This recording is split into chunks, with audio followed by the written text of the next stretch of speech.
Bem-vindos ao Turismo em Destaque.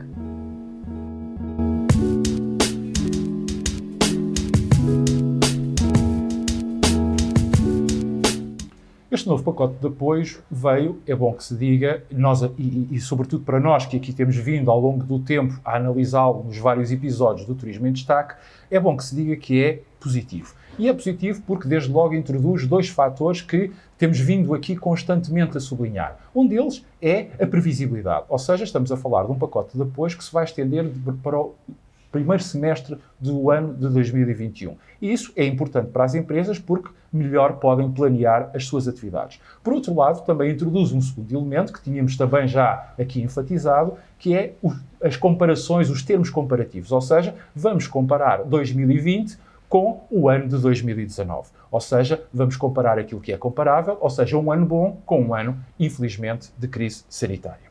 Contudo, deste novo pacote de apoios, que temos vindo aqui a falar ao longo das semanas, como já tinha referido, é importante sublinhá-lo, vem trazer alguns aspectos novos, mas, sobretudo, é bom que tenhamos isto em consideração, ainda se tratou apenas de um anúncio. Anúncio positivo, como dissemos, mas é um anúncio e falta regulamentar.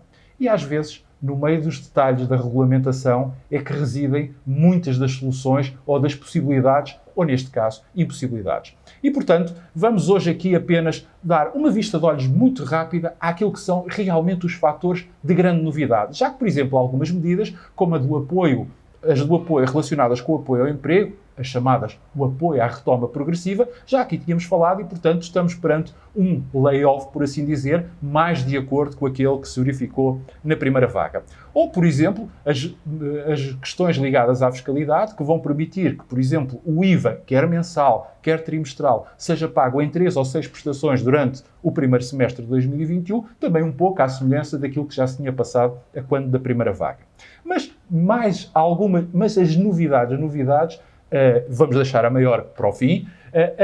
As outras novidades são, por um lado, introduz a possibilidade no programa Apoiar das médias empresas também a ele aderirem e um aspecto da regulamentação que tinha falhado quando do anúncio deste programa há cerca de um mês, que é a possibilidade dos empresários em nome individual sem contabilidade organizada também, desde que tenham trabalhadores a seu cargo, poderem a ele aderir e, com isso, obterem financiamentos a fundo perdido. Para além disso, também introduz uma majoração para aqueles estabelecimentos que estão encerrados desde o final de março, nomeadamente, e no que ao turismo interessa, aos estabelecimentos de animação noturna, que podem, no caso das microempresas, ter um apoio majorado, excepcional, adicional, por assim dizer, de 40 mil euros a fundo perdido, ou para pequenas empresas, que esse apoio se estenderá até aos 100 mil euros.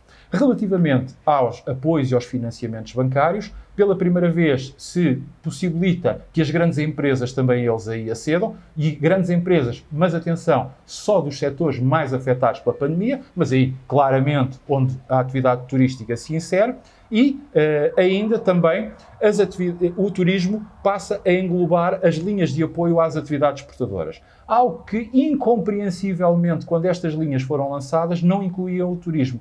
E não incluir o turismo significa não incluir 20%, um quinto do total de exportações nacionais, ainda por cima sendo estas, como todos nós sabemos, as melhores das exportações. Ou seja, são aquelas que são, apesar de serem exportações, cujo consumo é feito dentro de portas com notórios efeitos indutores e multiplicadores na demais economia nacional. Finalmente, a novidade. E a novidade tem a ver com os apoios a fundo perdido para as rendas. Ou seja, pela primeira vez é introduzido este mecanismo que se saúda e que vai ser muito importante para todo o tecido empresarial e, em particular, para o tecido empresarial turístico e que prevê que quebras entre 25% e 40% tenham um apoio de 30% a fundo perdido mensal, até um limite mensal também de 1.200 euros ao longo do primeiro semestre e que é pago em 2 tranches, e o mesmo mecanismo é aplicado para quem tem quebras superiores a 40% e, nesse caso, tem um apoio de 50% até um limite de 2.000 euros mensal, também pago em 2 tranches ao longo do primeiro semestre. Bem, resumindo, tudo isto chegará ou não chegará? Bem, uma coisa é certa. Em primeiro lugar, é importante que se regulamente. E é bom não esquecer que um dia Ou seja, na sexta-feira passada, um dia após o anúncio destas medidas, o Governo veio alertar para que algumas delas, atenta à sua complexidade, iam obrigar a um trabalho muito afincado, muito rápido e, sobretudo, não podemos esquecer a quadra em que estamos. Portanto, isto se calhar foi já um sinal que nos foi deixado, dizendo que, porventura, logo no início do ano, estas medidas não estarão disponíveis. E nós sabemos bem, o tecido empresarial do turismo sabe bem que o tempo, à medida que passa, as situações cada vez são mais dramáticas e os problemas, infelizmente, vão-se avolumando. Mas dependendo disto, também está o sucesso, que esperemos que aconteça, do plano de vacinação. Porque se o plano de vacinação vier e tudo começar a correr bem, se as vacinas, em primeiro lugar, forem aprovadas pela Agência Europeia do Medicamento até este Natal ou até ao final de dezembro, pelo menos, conforme se espera, bem, tudo isto será mais fácil, embora, infelizmente para alguns, nenhuma solução, sejam estas, sejam outras, vão ou venham ou cheguem a tempo.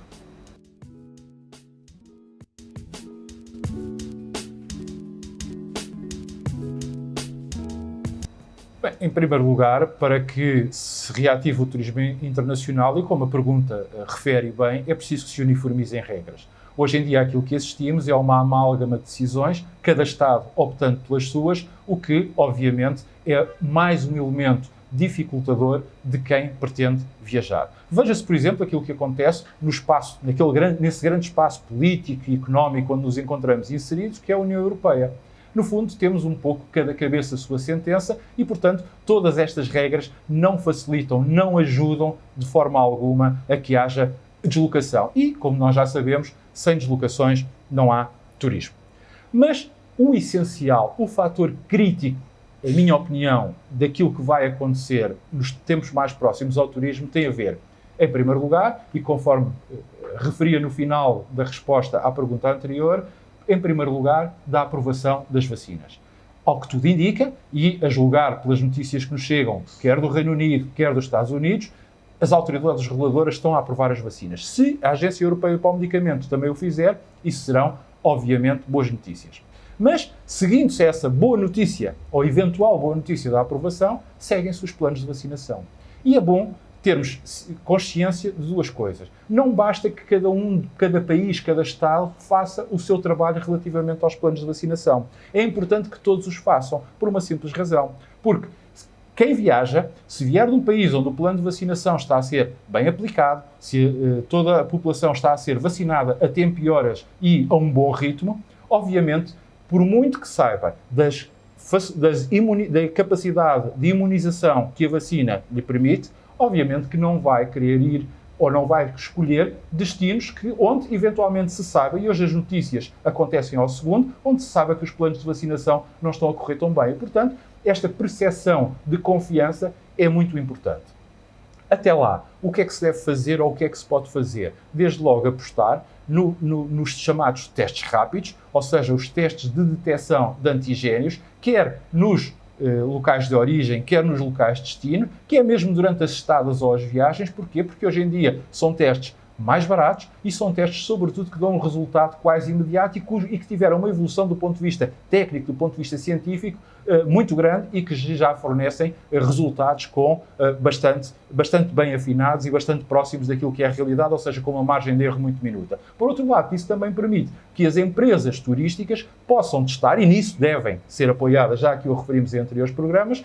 Para quê? Para testarem os seus colaboradores, para ser mais um fator adicional de confiança junto dos consumidores. Porque segurança e confiança vão ser críticas, vão ser decisivas para que nos próximos meses possamos ter boas notícias relativamente ao turismo e, obviamente, também, de uma vez por todas, aqui também nos juntamos a nossa voz ao apelo, os Estados que se entendam e que ponham regras únicas, universais e compreensíveis. Marcamos encontro para a semana. Até lá, boas festas e saúde.